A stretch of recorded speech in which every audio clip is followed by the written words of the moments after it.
مذہبی عدم برداشت اور پھر سیاسی عدم برداشت، دونوں کی طرف۔ تو میرا ذرا اپنا سوچنے کا جو ہے، یہ جو مذہب ہے، میں اتنی کیٹیگریز میں تو پہلے جانا نہیں چاہتا۔ اگر مسلمان ہو جائیں پھر سیاپا ہے کہ آپ کون سے مسلمان ہیں۔ اور بھولے نے کہا تھا نا کہ ایک محلہ تے 7 مسیتاں تے ماں کس دی کرا پابندی۔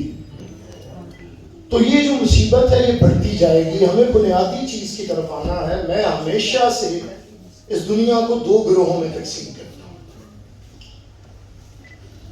وہ جو غالب نے کہا تھا کہ بس کے دشوار ہے ہر کام کا آسان ہونا، آدمی کو بھی میسر نہیں انسان ہونا۔ گروہ ہیں 2، ایک ہے آدمی اور ایک ہے انسان۔ اچھا، آدمی کے کوئی درجات نہیں ہوتے ہیں، آدمی آدمی ہی رہتا ہے، اسے بھلے آپ آدمی کہہ لیں بھلے گھٹیا آدمی کہہ لیں، وہ ایک ہی کیٹیگری میں رہتا ہے، اس کے کوئی درجات نہیں۔ ہاں، انسان کے درجات اس کے بعد شروع ہوتے ہیں۔ اور کیونکہ مذہب جو ہے یہ انسان نہیں بناتا، یہ میرا یقین ہے، مذہب ہمیشہ آدمی بناتا ہے۔ یہ جو پولو کیلو کہتا ہے نا کہ جب بھی خدا کے بیٹے آئے ہیں، یا چلے دوسری طرح بھی کہہ لیں خدا کے آئے ہیں، کچھ بھی کہہ لیں، رشتہ آپ کی مرضی، جب بھی خدا والے آئے ہیں انہیں آدم کے بیٹے مار دیتے ہیں۔ تو اس سے پتہ چلتا ہے کہ 2 گروہ ہیں، 2 گروہ ہیں۔ اچھا، کبھی بھی انسان ریلیجن نہیں بناتا، مذہب نہیں بناتا، مذہب آدمی بناتا ہے۔ اقبال نے بھی کہا ہے، جہاں پہ اقبال خوبصورت بات کرتا ہے، جہاں پہ رومی سے وہ گائیڈ لائن لیتا ہے، تو وہاں پہ اقبال کہتا ہے کہ عقل یار ہے سو بھیس بنا لیتی ہے، عقل یار ہے سو بھیس بنا لیتی ہے، عشق بیچارہ نہ ملا نہ زاہد نہ حکیم۔ تو اور آسان کیا اقبال نے، اور میر نے اس سے پہلے کہا تھا، میرے نزدیک مذہب ہے آدمی کا کاروبار، اس کی ہے دکانداری، اور انسان کا کام ہے اپنے مدارج کو بڑھانے کے لیے عشق کرنا۔ وہ میر نے کہا تھا نا کہ سخت کافر تھا جن نے پہلے میر مذہب عشق اختیار کیا۔ جس نے عشق کا مذہب اختیار کیا وہ تو کافر ہو گیا۔ تو سانو کافر آخ دیتا تو آہو آہو آہ، اس میں گھبرانے کی کون سی بات ہے؟ تو 2 مدارج ہیں۔ میں چاہتا ہوں کہ اگر ہم مذاہب کے اوپر گفتگو کریں گے تو اس طرح کی گفتگو ہے کہ اس سے نکلنا بڑا مشکل ہے۔ آج کی عدم برداشت مذہب کی بدولت نہیں ہے، آج کی عدم برداشت اس وجہ سے ہے کہ آج ہم آدمیوں کا معاشرہ ہیں، انسانوں کا سماج نہیں۔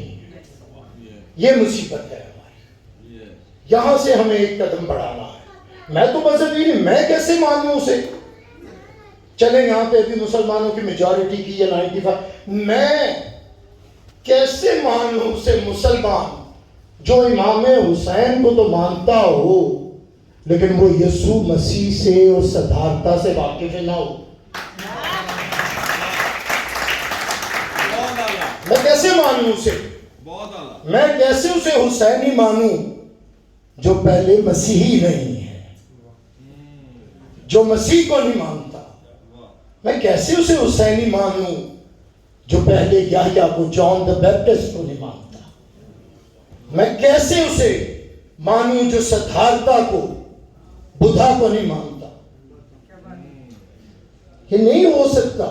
مقابلہ ہمیشہ لڑائی جب بھی ہوئی ہے، کربلا میں بھی ہوئی ہے، تو آدمیوں نے انسان کا قتل کیا ہے، اور انسانیت قتل ہوتی رہی ہے اور آج بھی ہو رہی ہے۔ اور اسی کو بڑھانے کے لیے یہ جو پاکستان کے اندر باقی یہ جو تنوع ہے، ڈائیورسٹی ہے، یہ تو بڑی خوبصورت چیز ہے۔ ایک کھانا بھلے آپ کا فیوریٹ ہو، روز کھا کے دکھائیں۔ تنوع میں ہی تو وہ کہتے ہیں، کیا خوبصورت فلسفیکل کوٹیشن ہے کہ diversity is the generosity of God. یہ جو تنوع ہے، مختلف ہونا، یہ تو خدا کی سخاوت کا نام ہے کہ رب نے اتنی مختلف چیزیں پیدا کی ہیں، اتنا تنوع دیا ہے تاکہ بیوٹی آئے، خوبصورتی آئے، حسن آئے. ایک سی چیزوں میں بھی کبھی حسن ہو سکتا ہے، یونیفارمٹی میں بھی کبھی حسن ہوتا ہے. حسن تو ہوتا ہی رنگوں میں ہے، ڈائیورسٹی میں. اب ہمیں اس کی طرف یہ جو معاشرہ ہے اور جس طرح معاشرے کو لے کے جاتے رہے ہیں ہمیں ادھر کہنا ہے. پاکستان کا مسئلہ یہ ہے، بہت سی گفتگو ہو گئی. جناح صاحب نے کوشش کی 11 اگست کی تقریر میں کہ اس ریاست کو سموتھ فنکشننگ کی طرف بڑھایا جائے، اور 11 اگست کی ان کی تقریر بڑی واضح تھی. اور وہ کوئی تقریر میں ہمیشہ کہتا ہوں کسی پنڈال میں نہیں تھی، کسی اسٹیڈیم میں نہیں تھی، عوام کے سینٹیمنٹس کے ساتھ کھیلنے کے لیے نہیں تھی. وہ پاکستان کی دستور ساز اسمبلی میں تھی کہ ہمارا دستور کیسا ہوگا. یہ اس لیے تھی، اس لیے وہ سب سے معتبر اور سب سے ضروری تقریر تھی جسے فراموش کر دیا گیا. اچھا 75 سالوں میں ان آدمیوں نے مل کے پاکستان کو ایک ایسا سماج بنانے کی کوشش کی ہے جہاں پہ انسان رہ نہ سکے. اس میں بڑے بڑے ولن آئے ہیں، بڑے بڑے، لیکن مفتی صاحب بھی ہیں، آپا بھی ہیں، سب بھٹی صاحب تشریف فرما ہے، جتنے دوست ہیں، اور خود سیمسن سلامت بھی. پاکستان کے 75 سالوں میں جو ایک ولن نکالنا ہوگا اس کا نام جنرل ضیاء ہے. ایک ولن جس نے انتہا پسندی کا یہاں پہ پودا اور بیج بویا، اور پہلے اس نے مذہبی انتہا پسندی کی آبیاری کی. پاکستان کے پہلے منتخب وزیر اعظم کو جو کہ قائد عوام تھا، اسے پھانسی دینے کے لیے سپریم کورٹ کے ججوں کو یہاں تک کہنا پڑا کہ یہ مسلمان نہیں ہے. اور جس طرح سے شہید ذوالفقار علی بھٹو کے بارے میں کہا گیا اور لکھا گیا ہوا، وہ تاریخ کا ایک حصہ ہے. اچھا اس کے بعد یہ جو انتہا پسندی کو عروج ملتا گیا، ہماری سوسائٹی انٹالرنٹ ہوتی گئی. آج بھی حیرانگی ہوتی ہے، آپ 60s اور 70s کا پی ٹی وی دیکھیں تو بڑا خوبصورت. کیا کمال، آج بھی نہیں آپ اتنے روشن خیال اور خوبصورت باتیں کر سکتے. آج بھی ریشما اور پرویز مہندی کا گوریے میں جانا پردیس. آج آپ کے پاس کوئی چیز نہیں ہے، آج آپ کے پاس کوئی کلچر نہیں ہے، آج آپ کے پاس کوئی ثقافت نہیں ہے، آج آپ کی کوئی زبان نہیں ہے. مجھے اختلاف ہے جو کہتے ہیں کہ پاکستان کی قومی زبان اردو ہے. چند سالوں سے پاکستان کی قومی زبان بد زبانی ہو چکی ہے، گالن گلوچ ہو چکی ہے، اور ہم میں سے کوئی اٹھتا ہی نہیں، نہ کسی مذہب کا پیروکار اور نہ کوئی دانشور. اب یہ انتہا پسندی جناب کس نے ختم کرنی ہے؟ کون اٹھے گا؟ کوئی نبی اور پیغمبر نہیں آئیں گے. اب آپ بھی کو اٹھنا ہے، مسئلہ بھی آپ ہی کا ہے، تو آپ اٹھتے کیوں نہیں؟ اس کا سوال ہے.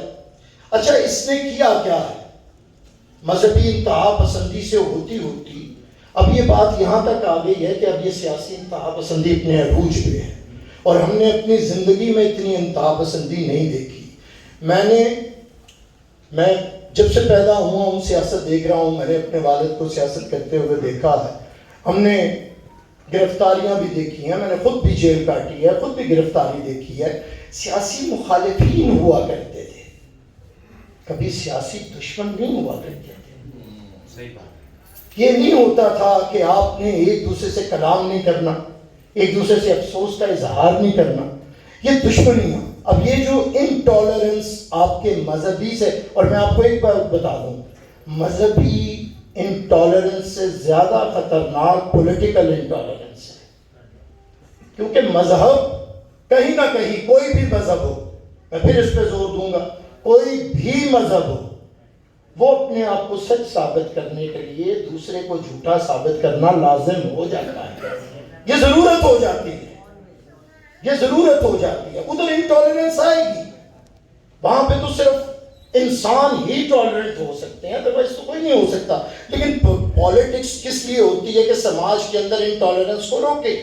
سماج میں انٹالرنس وہ مذہبی ہے, وہ معاشی ہے. انٹالرنس کو روکنے کے لیے سیاست ہوتی ہے, یہ سیاست کا کام ہے. لیکن پاکستان کی بدقسمتی دیکھیں کہ یہاں پہ عدم برداشت سیاسی ماحول کے ذریعے ہمیں تباہی کے دہانے پہ کھڑا کر دیا گیا ہے. آج سیاسی انٹالرنس کو کون روکے گا؟ اگر کسی مذہب کے اندر لڑائی ہوتی ہے تو وزیر اعظم صدر آتا ہے, بٹھاتا ہے, آج مجھے بتائیں آج کون اٹھائے گا اور کون بٹھائے گا اور کہاں پہ آئے گا؟ آج آپ کا امن, آج آپ کی ہم آہنگی آج خطرے میں ہے. یہ نہیں ہے کہ اس سماج میں لوگ پیدا نہیں ہوتے ہیں, اس سماج میں انسان پیدا ہوتے ہیں, ہوتے رہے ہیں, ہوتے رہیں گے. لیکن یہ ہے کہ آدمیوں نے انسان کب بننا ہے, میجورٹی نے اس طرف کب چلنا ہے.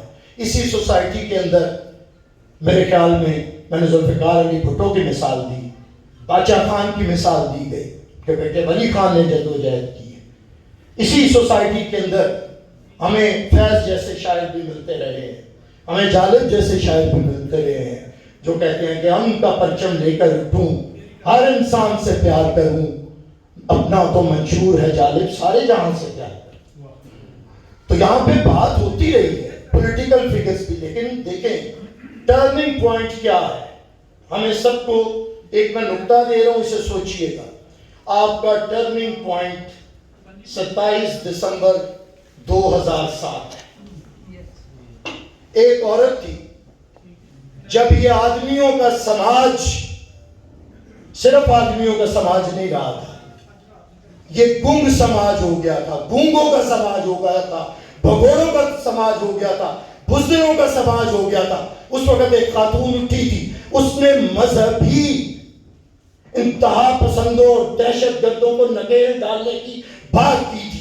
اس نے کہا تھا کہ میں روکوں گی. اس وقت آپ کی ریاست بھی انہیں اپنے بچے کہتی تھی, انہیں بنا کے رکھا ہوا تھا. طالبان کریٹ کرنے والا حمید گل اور وہ برینڈ تھا. جب وہ لوگ دہشت گردوں کو پرورش کر رہے تھے, ایک عورت اٹھی اور اس نے چیلنج کیا اور اس نے کہا کہ میں اس ملک سے دہشت گردی کو ختم کروں گی. اور اس نے جان دی. چند دیر کے لیے سارے آدمی انسان ہوئے, اس کے لیے ایسا کوئی نہیں رویا جتنا اس کے لیے رویا.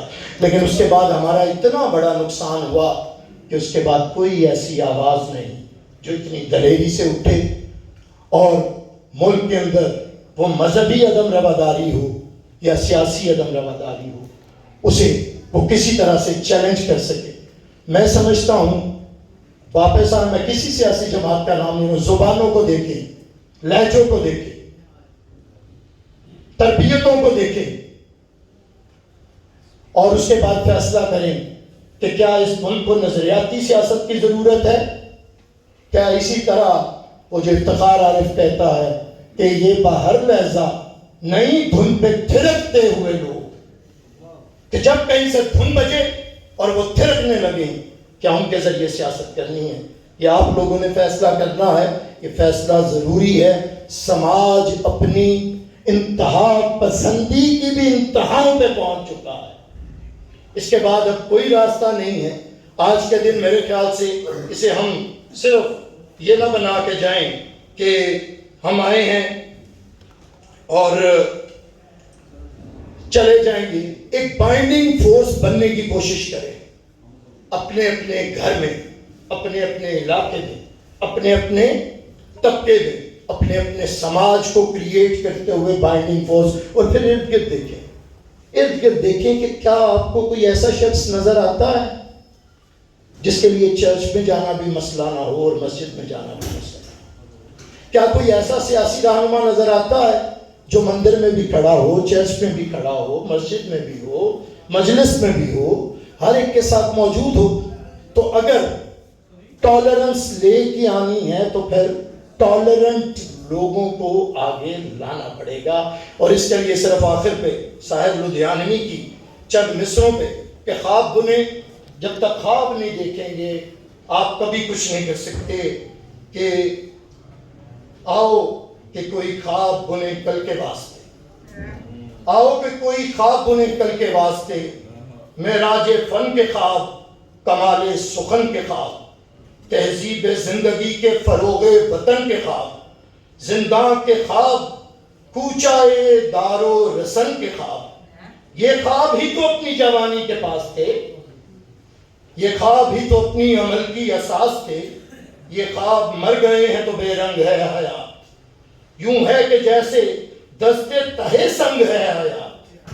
آؤ کہ کوئی خواب بنے کل کے واسطے، ورنہ یہ رات آج کے سنگین دور کی ڈس لے گی جان و دل کو کچھ ایسے کہ جان و مال. آؤ کہ کوئی خواب بنے کل کے واسطے.